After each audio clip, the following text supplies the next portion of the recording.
नमस्कार विद्यार्थियों, श्रीमती मोहरी देवी तापड़िया कन्या महाविद्यालय जसवंतगढ़ के यूट्यूब चैनल पर एक बार पुनः आपका हार्दिक स्वागत और अभिनंदन है। मैं प्रवक्ता चंद्र प्रकाश गुर्जर। आज की क्लास हमारी बीए तृतीय वर्ष के छात्रों हेतु इतिहास विषय की होगी। इतिहास विषय के दौरान अगर बात की जाए, निरंतर हम जो विश्व इतिहास का अध्ययन करें, विश्व इतिहास के तहत जो अपने चैप्टर चल रहा है पूर्वी समस्या। ये पूर्वी समस्या क्या होती है इसके बारे में मैंने बताया आपको पहले। मूलतः ये जो तुर्की साम्राज्य का, यानी कि तुर्की साम्राज्य को ही ऑटोमन साम्राज्य कहा जाता है, उसका विघटन शुरू हो जाता है, उसका पतन शुरू होता है। उसके पश्चात जो यूरोपीय महाद्वीप में जो समस्याएं उत्पन्न होती है, जो उन्हीं को क्या कहा जाता है, पूर्वी समस्या कहा जाता है। हमने देखा कि पूर्वी समस्या के तहत 3 महत्वपूर्ण घटनाएं घटित होती है। एक तो क्रीमिया का युद्ध, एक बाल्कन का युद्ध और बर्लिन व्यवस्था की हमने बात की थी, जिसके तहत हम देखते हैं कि जो क्रीमिया के युद्ध के बारे में हमने पढ़ा, किस तरीके से जो रूस और टर्की के मध्य, यानी तुर्की साम्राज्य के मध्य जो क्रीमिया का युद्ध होता है। क्रीमिया का युद्ध समाप्त होने के पश्चात जो 1856 ईस्वी से लेकर 1874 ईस्वी तक हमने जो पूर्वी समस्या के तहत महत्वपूर्ण घटनाओं का जिक्र किया था, जिसके तहत हमने देखा रोमानिया जो नए राज्य का निर्माण होता है, जो मोल्दाविया और वोलेशिया को मिलाकर, जो हमने तुर्की जो बात की जाए क्रीमिया युद्ध के दौरान हमने देखा कि रूस के द्वारा किस तरीके से उन क्षेत्रों पर अधिकार कर लिया गया था। उसके पश्चात बात की जाए, रोमानिया का निर्माण हो जाता है 1856 से 74 ईस्वी तक हमने जो पूर्वी समस्या का जिक्र किया। और सर्बिया के द्वारा जो आंतरिक स्वतंत्रता प्राप्त कर ली जाती है। उसके अलावा जो सर्व स्लाव आंदोलन है उसके बारे में हमने जिक्र किया था। बाल्कन प्रदेश में किस तरीके से जो स्लाव जाति के द्वारा तुर्की के विरुद्ध क्या कर दिया जाता है, आंदोलन और विद्रोह कर दिया जाता है। उसके पश्चात तुर्की की दमनकारी नीति के बारे में हमने पढ़ा, किस तरीके तुर्की के द्वारा, जो तुर्की के सुल्तान के द्वारा उन क्षेत्रों में क्या किया जाता है, जो इनका दमन किया जाता है। जो ईसाई जनताओं के द्वारा जो निरंतर जो तुर्की साम्राज्य के विरुद्ध में विद्रोह किए जाते हैं और ये विद्रोह धीरे धीरे बढ़ते चले जाते हैं। हमने देखा कि जो क्रीमिया के युद्ध के पश्चात जो पेरिस की संधि हुई थी, जिसके तहत तुर्की के सुल्तान ने आश्वासन दिया था कि तुर्की जनता के साथ अच्छा व्यवहार किया जाएगा, ईसाई जनता के साथ क्या किया जाएगा, अच्छा व्यवहार किया जाएगा, सम्मानजनक, और उनके हितों की रक्षा की जाए। लेकिन तुर्की सुल्तान के द्वारा दिन प्रतिदिन अपनी जो ईसाई जनता के ऊपर क्या किया जाता है, अत्याचार किया जाता है। और इसी के फलस्वरूप हम देखते हैं कि जो निरंतर तुर्की साम्राज्य के विरुद्ध विद्रोह जारी रहते हैं। अब हम बात करने वाले हैं आज 1875 ईस्वी में जो पूर्वी समस्या, यानी 74 के पश्चात, 74 तक तो हमने पढ़ ली, 4 घटनाओं के बारे में हमने जिक्र किया। तो आज हम देखेंगे ये जो तुर्की सुल्तान की दमनकारी नीति के विरुद्ध है, जो ईसाइयों के द्वारा क्या कर दिए जाते हैं, विद्रोह, यानी जो तुर्की साम्राज्य में जो जनता रहती थी और जो ईसाई धर्म को मानने वाली जनता थी, उनके द्वारा क्या कर दिया जाता है, तुर्की सुल्तान के विरुद्ध विद्रोह कर दिया जाता है। और उनको हम देखते हैं, रूस का तो समर्थन भी हम देखते हैं सर्बिया के जो आंतरिक स्वतंत्रता के दौरान। उसके अलावा जो सर्वस्लाव जो आंदोलन होता है उस दौरान रूस के द्वारा इनका समर्थन किया जाता है। तो ईसाई जनता की हम बात करते हैं तो उनके द्वारा जो बोस्निया और हर्जेगोविना, इसे हर्जेगोविना भी कहा जाता है, ये बाल्कन प्रदेश है। अगर बात की जाए यूरोपीय महाद्वीप में स्थित क्षेत्र है। यहाँ पे पहले तुर्की साम्राज्य का अधिकार था और ये तुर्की साम्राज्य का ही भाग था। ठीक है, तुर्की साम्राज्य के भाग होने के नाते यहाँ से जो रेवेन्यू का जो बात की जाए, राजस्व वसूली का कार्य इन्हीं के द्वारा किया जाता था, तुर्की सुल्तान के द्वारा, और ये तुर्की सुल्तान के नियंत्रण में क्षेत्र था।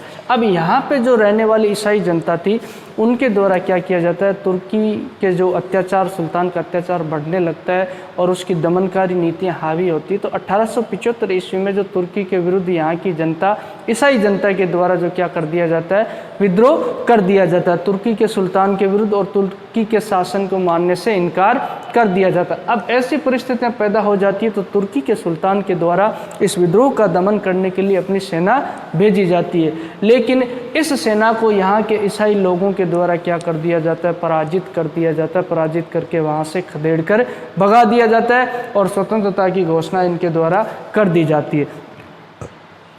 बाल्कन प्रदेश के अन्य राज्यों की बात की जाए, जिसमें सर्बिया है, मोंटीनिग्रो है और डालमेशिया है, ये भी किसके समर्थन में आ जाते हैं, हर्जेगोविना और जो बोस्निया के समर्थन में आ जाते हैं। इससे परिस्थितियाँ काफ़ी तनावपूर्ण पैदा हो जाती है। अब इन परिस्थितियों में बात की जाए तो ये जो यूरोपीय महाशक्तियों के द्वारा मध्यस्थता करने का प्रयास किया जाता है और यूरोपीय महाशक्तियों के द्वारा दोनों पक्षों के मध्य समझौता करवाने का प्रयास किया जाता है। लेकिन यूरोपीय महाशक्तियों की बात की जाए इस वक्त कौन थी, रूस है, इंग्लैंड है, लेकिन रूस तो किसके विरुद्ध था? तुर्की के विरुद्ध था, क्योंकि रूस और तुर्की के मध्य तो क्रीमिया का युद्ध हो चुका है। इसके अलावा जो फ्रांस के द्वारा और ऑस्ट्रिया के द्वारा कुछ मध्यस्थता करने का प्रयास किया जाता है, जर्मनी के द्वारा इन दोनों पक्षों के मध्य समझौता करवाने के लिए, लेकिन इस समझौते करवाने में ये दोनों पक्षों के बीच में जो ये मित्र राष्ट्र यानी यूरोपीय महाशक्तियाँ असफल हो जाती है। और उसी दौरान हम देखते हैं जून 1876 ईस्वी में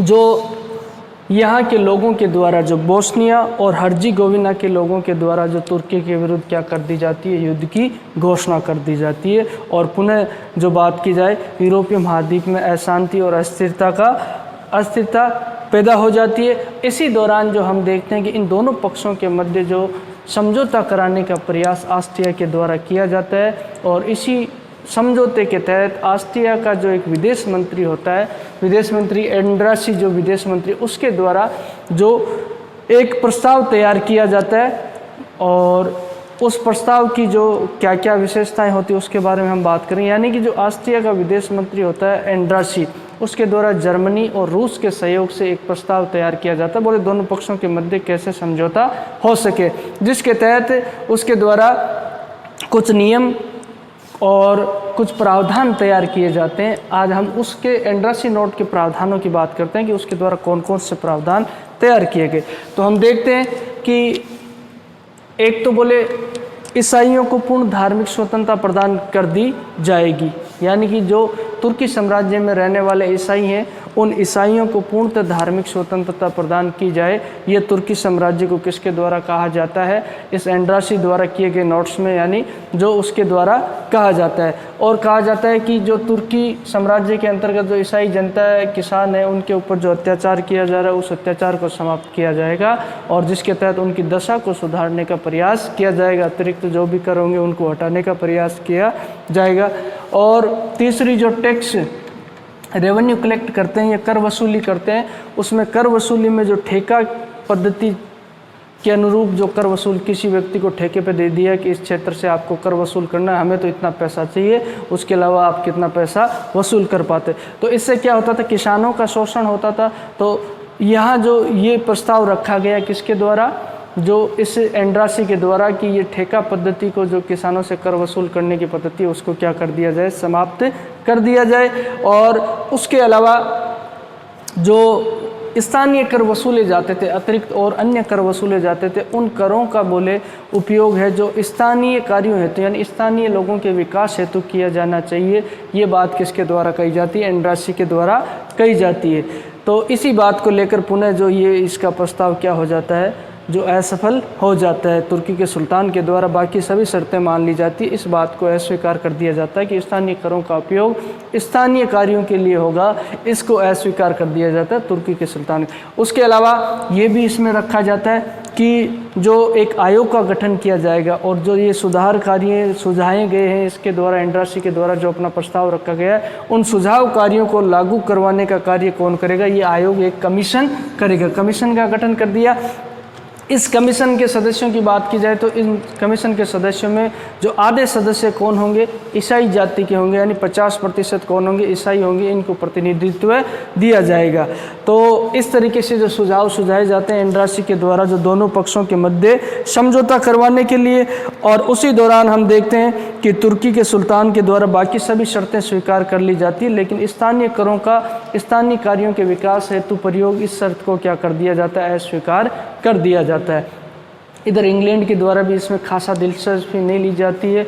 इंग्लैंड के द्वारा इस प्रस्ताव को जो ठुकरा दिया जाता है, इससे तुर्की के सुल्तान का और क्या बढ़ जाता है? हौसला बढ़ जाता है, प्रोत्साहन। और तुर्की के सुल्तान के द्वारा भी इसे क्या कर दिया जाता है? अस्वीकार कर दिया जाता है। और लेकिन विद्रोहियों को भी विश्वास नहीं था। विद्रोही भी कहते थे कि पूर्णतः जो विद्रोही चाहते थे ऐसा आश्वासन दिया। विद्रोहियों को बिल्कुल भी इस पर विश्वास नहीं था तुर्की के सुल्तान के ऊपर, और विद्रोहियों को इस आश्वासन में विश्वास नहीं था। वे चाहते थे कि हमें तो पूरी गारंटी चाहिए, पूर्णतः गारंटी चाहिए। तो इस तरीके से ये बात बिगड़ जाती है। और जो ऑस्ट्रिया के द्वारा जो प्रयास किया जाता है दोनों पक्षों के मध्य समझौता करवाने के लिए और युद्ध को बंद करवाने के लिए, वो प्रयास क्या हो जाता है? असफल हो जाता है।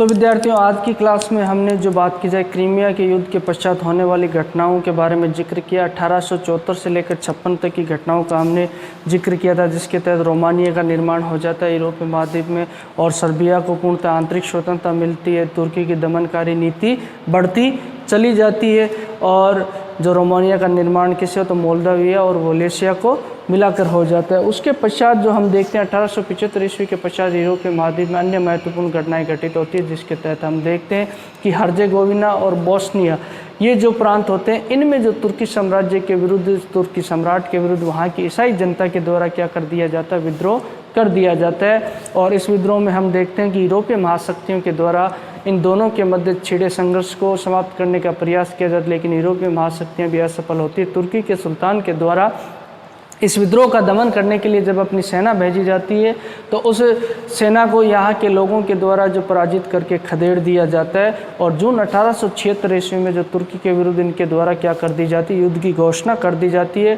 बाल्कन प्रदेश के अन्य देशों के द्वारा, जिसके तहत सर्बिया, मोंटेनिग्रो, डोलमेशिया के द्वारा भी जो यहाँ बोस्निया हर्जेगोविना के लोगों का क्या किया जाता है, समर्थन किया जाता है। इन दोनों जो पक्षों के तुर्की और इनके मध्य जो युद्ध की शुरुआत होती है, इस युद्ध को रोकने का प्रयास जो ऑस्ट्रिया के द्वारा किया जाता है मध्यस्थता निभाने का, जिसके तहत एंड्रासी नोट जारी किया जाता है। एक प्रस्ताव के तौर पे इसे माना जाता है। जो ऑस्ट्रिया का विदेश मंत्री एंड्रासी होता है, उसके द्वारा जर्मनी और रूस के सहयोग से ये प्रस्ताव तैयार किया जाता है दोनों पक्षों के मध्य समझौता करवाने के लिए, जिसके तहत हमने देखा कि इसके द्वारा कहा जाता है ईसाइयों को पूर्ण धार्मिक स्वतंत्रता प्रदान की जाएगी, किसानों की दशा सुधारी जाएगी और ठेका पद्धति को समाप्त कर दिया जाएगा, कर वसूलने के स्थानीय करों का उपयोग स्थानीय कार्य हेतु। लेकिन इस बात को लेकर जो विवाद हो जाता है और सुधार कार्यों को लागू करने के लिए एक आयोग का गठन होगा, जिसमें आधे सदस्य कौन होंगे, ईसाई होंगे। इस तरह के आश्वासन जो प्रस्ताव और सुझाव उसके द्वारा दिया जाता है,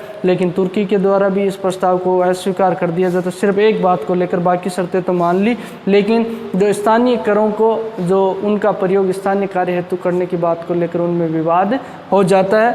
और इसके तहत बात की जाए तो ये जो ऑस्ट्रिया के द्वारा इन दोनों के मध्य समझौता कराने का और युद्ध को समाप्त करने का प्रयास किया गया, वो क्या हो जाता है, असफल हो जाता है, क्योंकि यहाँ के लोगों के द्वारा, बोस्निया और हर्जेगोविना के लोगों के द्वारा तुर्की के सुल्तान के आश्वासन में पूर्ण किसी तरह का विश्वास नहीं किया जाता। वे पूर्ण गारंटी चाहते हैं और इस तरीके से जो इनके मध्य ये विवाद नहीं सुलझ पाता। ये दो महत्वपूर्ण घटनाएं हमें जो बात की 1875 ईस्वी की देखने को मिलती है। इसके पश्चात अगली घटनाओं का जिक्र करेंगे हम अगली क्लास में।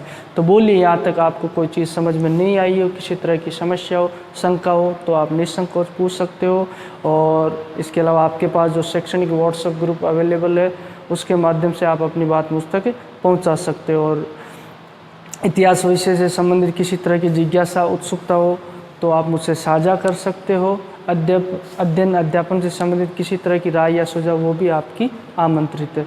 तो आज की क्लास के लिए बस इतना ही और सभी विद्यार्थियों का एक बार पुनः बहुत बहुत धन्यवाद।